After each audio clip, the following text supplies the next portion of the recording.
Petri Wine brings you Basil Rathbone and Nigel Bruce in the new adventures of Sherlock Holmes.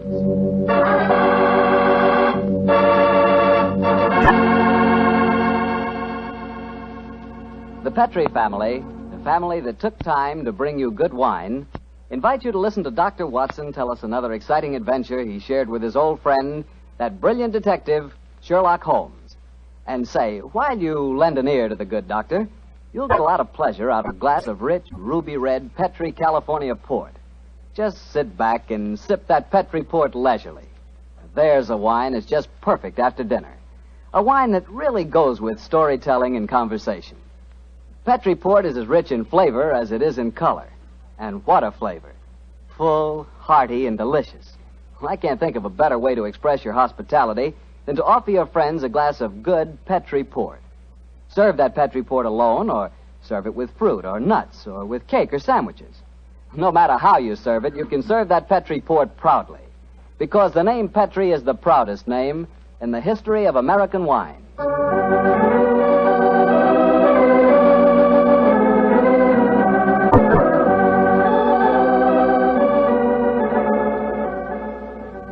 Well, here we are once again, keeping our weekly date with Dr. Watson. Good evening, Doctor. Good evening, Mr. Bartell. Come in and join me. As you see, the puppies have been keeping your chair warm for you. Here, shove them off. No, Doctor, I don't want to disturb them. They look much too comfortable. I'll sit over here, thanks. There's tobacco in the jar beside you, cigarettes in the box, and some excellent port on the sideboard, so make yourself at home. Thanks, Doctor.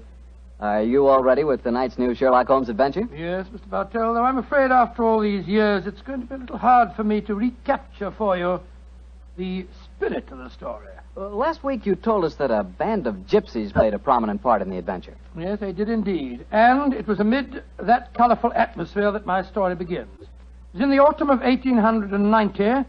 My old friend Sherlock Holmes had persuaded me to leave the comforts of my domestic fireside for a few days and to accompany him to the tiny village of Bragston-on-the-Marsh, in the heart of the Norfolk Fen district. What took Sherlock Holmes up there, Doctor? I'm afraid that at the time we left London, Mr. Bartell, he concealed his true purpose from me, saying only that he wanted friendly companionship and a strong right arm. Not until later did I learn that he was then on the track of one of the last clues that led to the confining of the Moriarty gang. But to get on with my story. We arrived at Bragston-on-the-Marsh and settled ourselves in the village inn. And after an early dinner, we strolled across the fields to the gypsy fair that was encamped nearby. It was a colorful sight, Mr. Bartell. Naphtha flares lighted a group of tents and caravans dotted round the edge of the marsh. And as gold-earring gypsy girls told fortunes and danced, swarthy gypsy men played on their violins the haunting melodies of their ancestors. We watched the side shows for a few moments and then strolled towards the center of the gypsy encampment.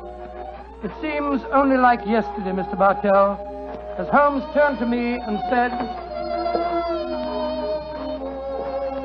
Far cry from Baker Street, isn't it, Watson? Yes, indeed. Just the same, Holmes, I'm convinced that you're not here purely for holiday. You're on the trail of some criminal. No, chap, I'm on the trail of a clue. A clue, if I find it, may lead to the confounding of the Moriarty gang. Holmes, can't you be a little more explicit? After all, I left my wife and my practice without asking any questions. Surely now we're up here, you can let me know what's afoot. Very well, old fellow. I'm searching for a young gypsy by the name of Pyramus Hearn. He disappeared recently from London, and it's vital that I find him. I know that he can give me some essential information on our old enemy, Professor Moriarty. And you're expecting to find the gypsy here? I hope to get news of him, at least. His father, Jasper Hearn, is head of this particular encampment. Well, why don't you ask if you can see him? Just what I'm about to do, my dear fellow. Well, here comes it just now. I'll ask him. All right. Oh, excuse me. You speak to me, Gorgio? Can you tell me where I may find Mr. Jasper Hearn? What you want with Jasper Hearn? I have a message for his son, Pyramus. That is different. Jasper Hearn stands in the booth yonder. He is the Timberlangro. Timberlangro? He's a gentleman engaged in an interesting exhibition of skill involving 3 thimbles and a pea. What our American cousins refer to, I understand, as the old shell game. Let's stroll over there, shall we, old fellow? If you would wish to talk to Jasper, it would be better to wait until he is finished. A Timberlangro needs all his wits about him. By Joe, look at that stunning girl in the tent over there. Who's she? Her that is penning the rice tuckering. That is Lydia Pentalangro. Excuse me, I shall tell Jasper to expect you later. I can't understand a word they say, Holmes. Penning the what? At last, my dear fellow, you can appreciate how I have felt at times. But at least their words are clear even if the sense is not, to someone who is unfamiliar with the Romany language. I don't know why you keep hinting that I'm hard to understand. No one else ever complains of it. In any case, what does penning the thingamabob mean? Well, if I remember rightly, penning duckerin is telling fortunes. And from the sound of things, Lydia Pentamengro is not greatly pleased with the duckerin she pens. No more. Lydia can tell no more fortune. Come on, Watson. Let's see what the trouble is. What do you mean? You must finish it. But, Olive, my dear, if the young lady doesn't want to tell my fortune... Rubbish. You crossed her palm with silver. She's taking money under false pretenses. Here, I give you your silver back. Lydia has never taken money under false pretenses, nor has she told the future when she does not wish to. Goodbye to you. The insolence of these gypsies is intolerable. If I had my way, they'd be run out of the county. Now, my dear, don't get so excited. The poor girl's probably... Good evening. Major Treadgold, isn't it? Huh? I don't think I have the pleasure of your... Oh, dear me. It's Mr. Sherlock Holmes. Yes, sir. Well, bless my soul. Haven't seen you since that last meeting of the Geographical Society. Oh, I'd like you to meet my wife. How do you do, Mrs. Treadgold? How do you do? This is my friend, Dr. Watson. How do you do? And what brings you up to this part of England, Holmes? Are you hot on the trail of some desperate criminal? Dear me, no. Dr. Watson and I are taking a little holiday, and you and your wife? We live here in the manor house. Well, you're very lucky. It's a beautiful part of the country, Mrs. Treadgold. I hate it. I was brought up in London. I'm never really happy outside a city. Yes, Oliver's not one for the peace of the countryside, I'm afraid. Well, perhaps we'll get back there. It's a little difficult these days, you know. We've got the boy to consider. Boy, your son, sir? My dead brother's son, Doctor. We have no children. My little nephew's only 4 years old, you see, and I'm his guardian, as well as being executor of his estates up here. You can understand it would be difficult for us to get back to London. It's only difficult because you put the child's happiness before mine, Arthur. Oh, now, Olive, you know I have to watch his interest up here. After all, when he comes of age, he'll be one of the richest young men in Norfolk. Yes, and with money that should have come to us. In any case, Arthur, if we do have to live up here, I'd find it more tolerable if you'd keep this gypsy scum off the estates. You seem to have taken a violent dislike to the gypsies, Mrs. Treadgold. May I ask why? Oh, they persecute us.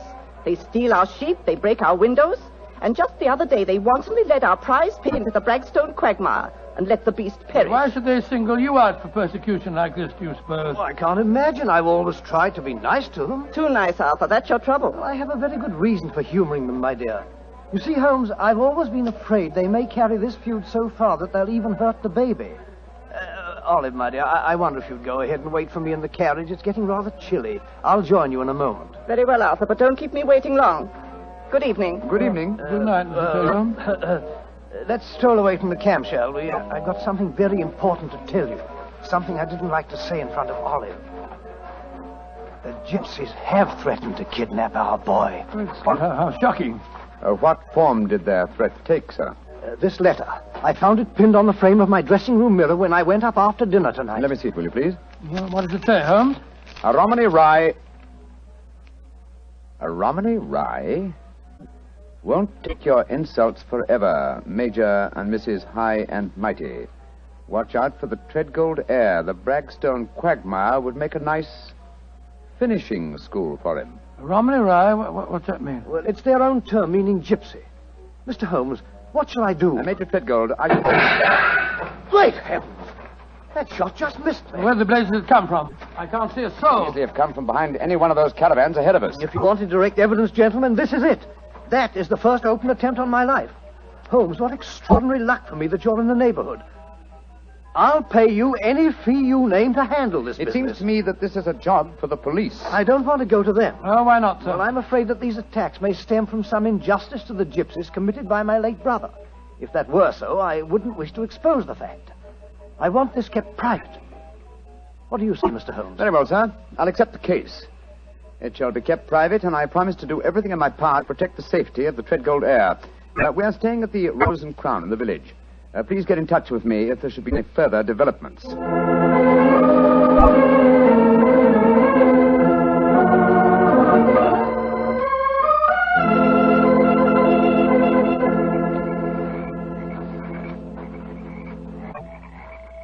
affair seems to be closed down for the night now, Holmes.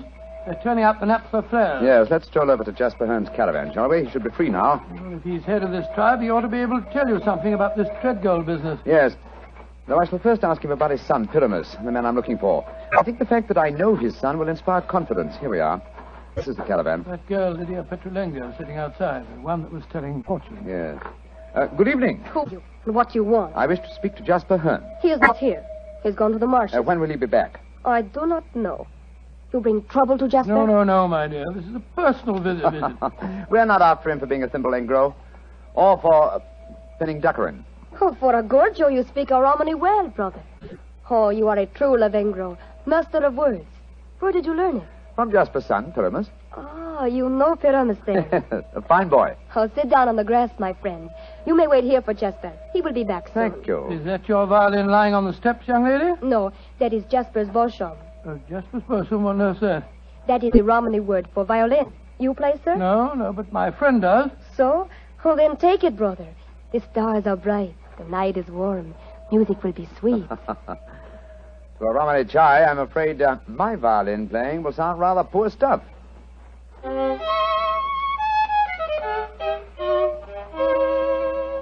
Play on, brother.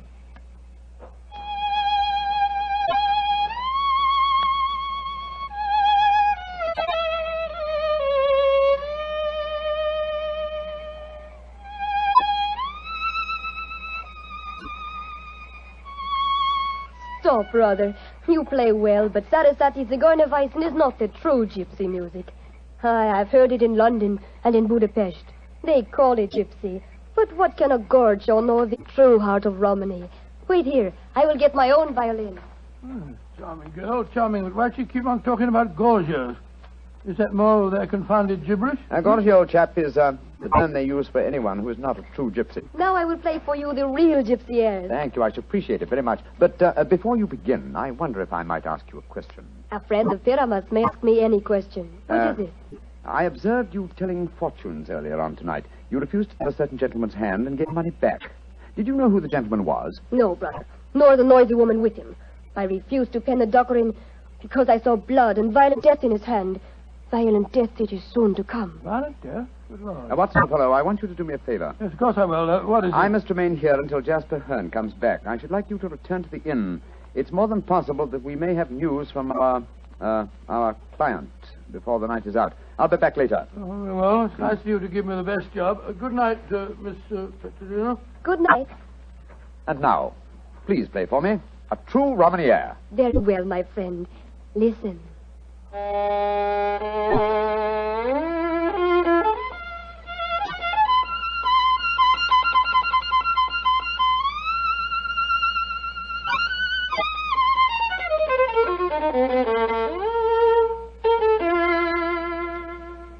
Now you must play, brother.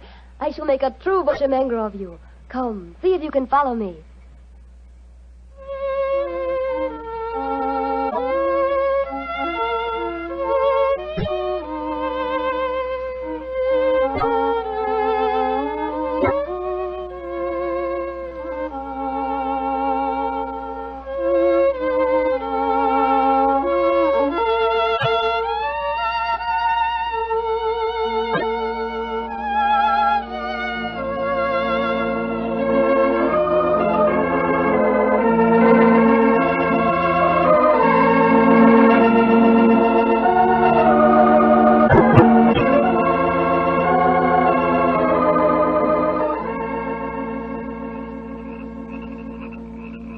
You have taught him well. You have made a true bushamanger of him. He is an apt pupil, Jasper. Well, with such a teacher, it's hard to be otherwise, Mr. Hearn. That is, if one has a spark of music in one's soul. Call me Jasper, brother. You have spoken well of my son. You have talked wisely to me of things that I have not understood. Come, we shall drink wine together underneath the stars. I shall get glasses and a flagon.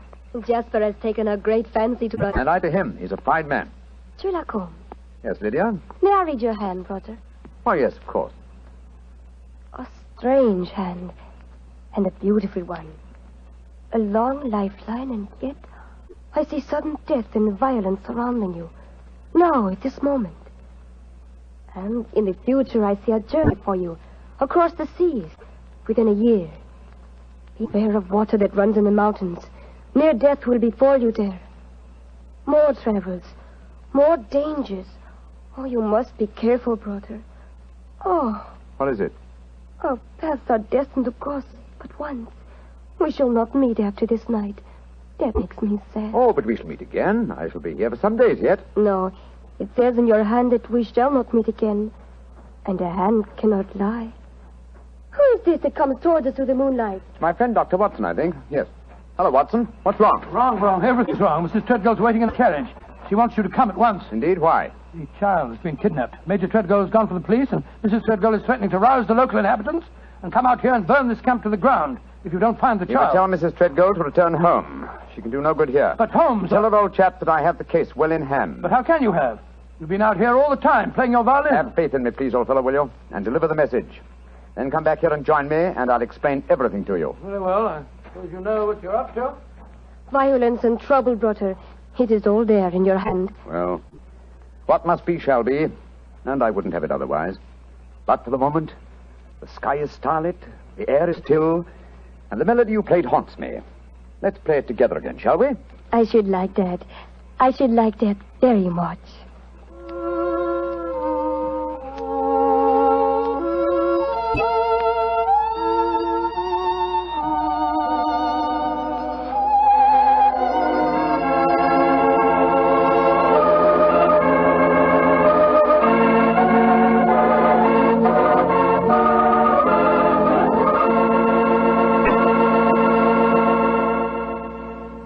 Dr. Watson will continue his story in just a few seconds, during which time I'd like to talk specifically to the ladies, if I may, and tell you about Petri California Muscatel.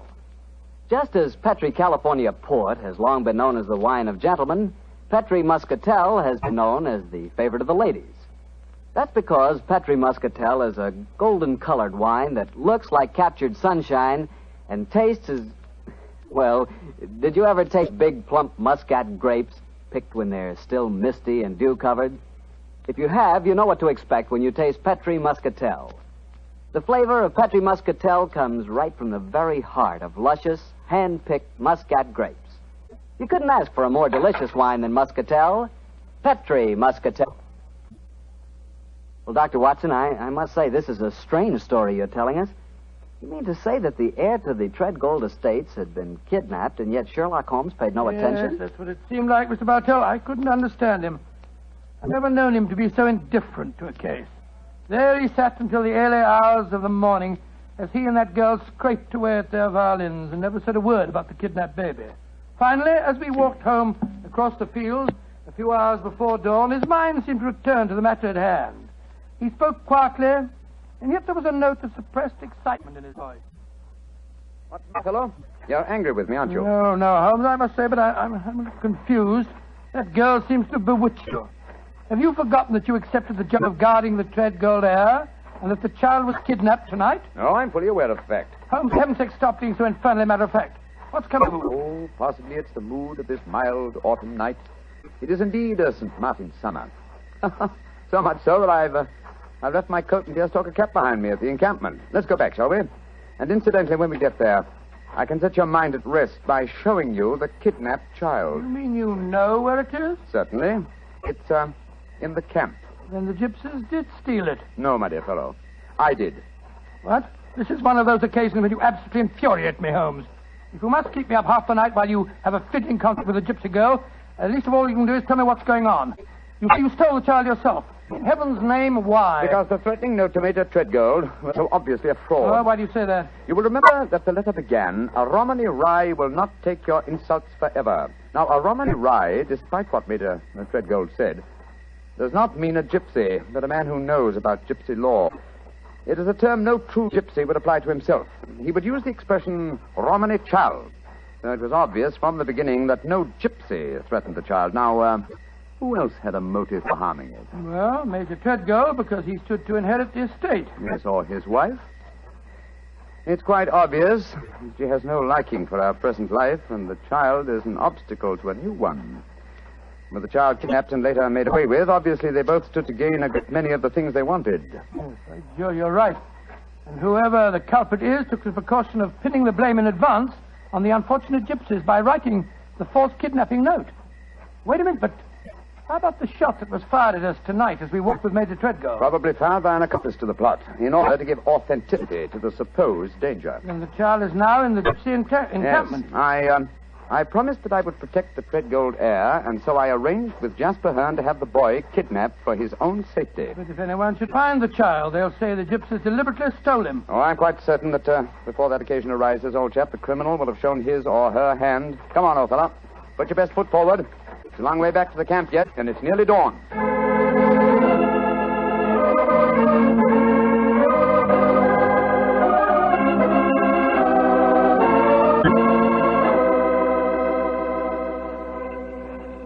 Come back, brother. You wish to spend the remainder of the night in the encampment? No, thank you, Jasper. I just came back to my cap and coat. It was so warm tonight, and I forgot about them, and I started to walk home without them. I will find them for you. Oh, we found this message for you soon after you had left. It was pinned to the door of the caravan. I do not know how it got there. I will search for your coat and cap. Another message? What does it say, Holmes? Never trust Romany Rye. Uh-huh. The same mistake again, Watson. Your plans have been betrayed. For proof, meet me at the Bragstone quagmire at dawn. It's a trap, Holmes. Obviously. We must spring it with caution. I cannot find your coat or your cap, brother. It has vanished. Vanished? May I speak to Lydia? That is a strange thing, too. Lydia has gone also. She's gone. Tell me, Jasper, did you read this note? Yes, she did. She could not help reading it. Then she, too, realized it was a trap. She went out in my coat and deer-stalking hat to keep the appointment for me. Holmes, who's go up? Jasper, call out the Romany Childs. There's a devil waiting to be caught in the Bragstone quagmire.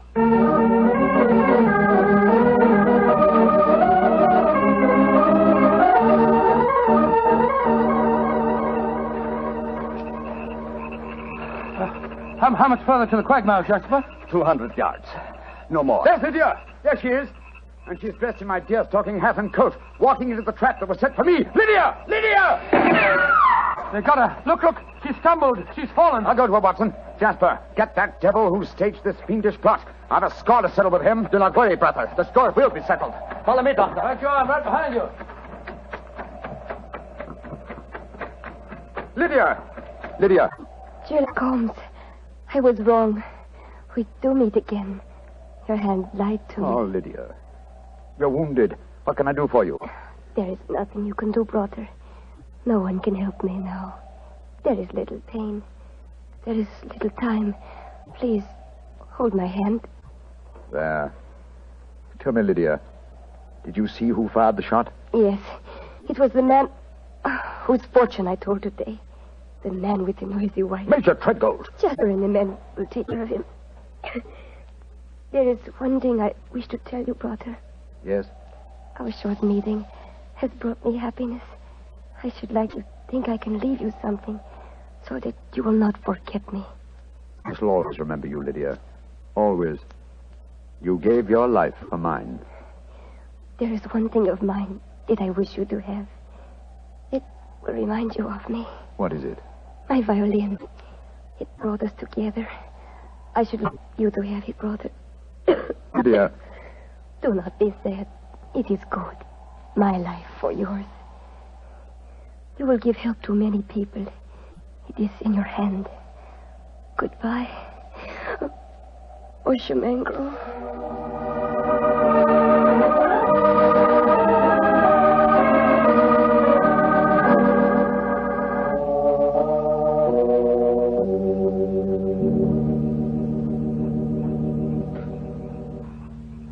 Holmes, it was dreadful. Dreadful. The gypsies surrounded Major Treadgold. They forced him back into the Bragstone quagmire. I tried to pull him out, but I could not single-handed. I'm not sorry, Watson. Jasper, you know that Lydia is dead? Yes, I know it. The gypsies knew it, too. That is why you were single-handed, Doctor, in your attempts to save the murderer. No Romany child would raise a finger to help him. Yes, I can understand that, but great Scott, man, if you'd seen his face as the quaking mud sucked him under. Lydia's death was less dramatic, but equally moving, I assure you. Sherlock Holmes, I met you less than 5 hours ago. You have saved my tribe from a devilish plot that would have blackened their names. A plot that would have driven them from the countryside. What can I do in return? 2 things. First, tell me where I may reach your son, Pyramus. His address is in this sealed envelope, brother. Thank you. What else may I do for you? As Lydia died, she willed me one gift for remembrance. And what was that gift, brother? A violin. Of course. Here. Here it is. She told me I might become a true Boshamengro. Let's see if I can recapture the melody once more.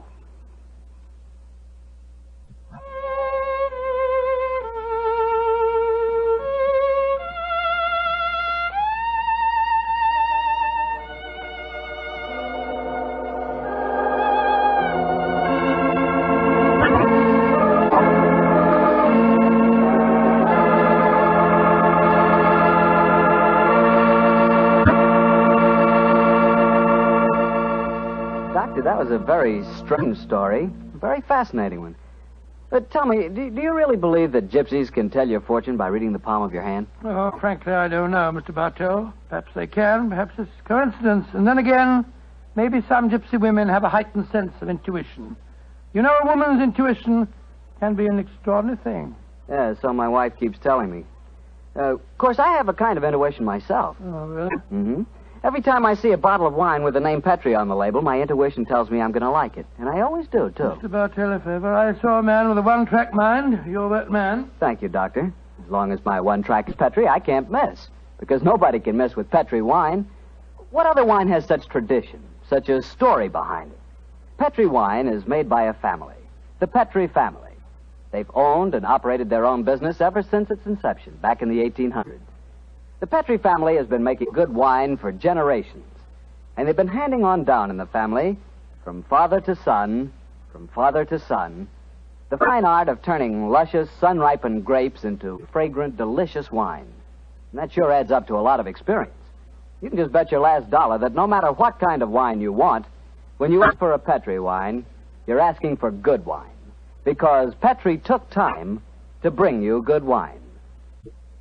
Well, Dr. Watson, what story are you planning to tell us next week? Next week, Mr. Bartell, I'm going to tell you of a strange adventure that Sherlock Holmes and I had in the East End of London. It concerns 5 nephews, an eccentric will, and a dead man's watch that gave us the clue to murder.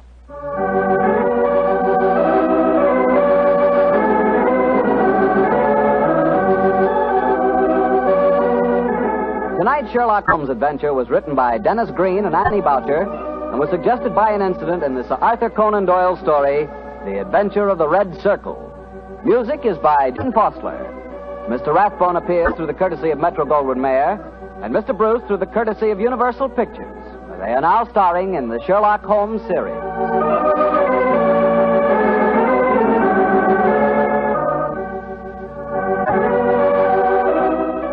The Petri Wine Company of San Francisco, California, invites you to tune in again next week, same time, same station. Sherlock Holmes comes to you from our Hollywood studio.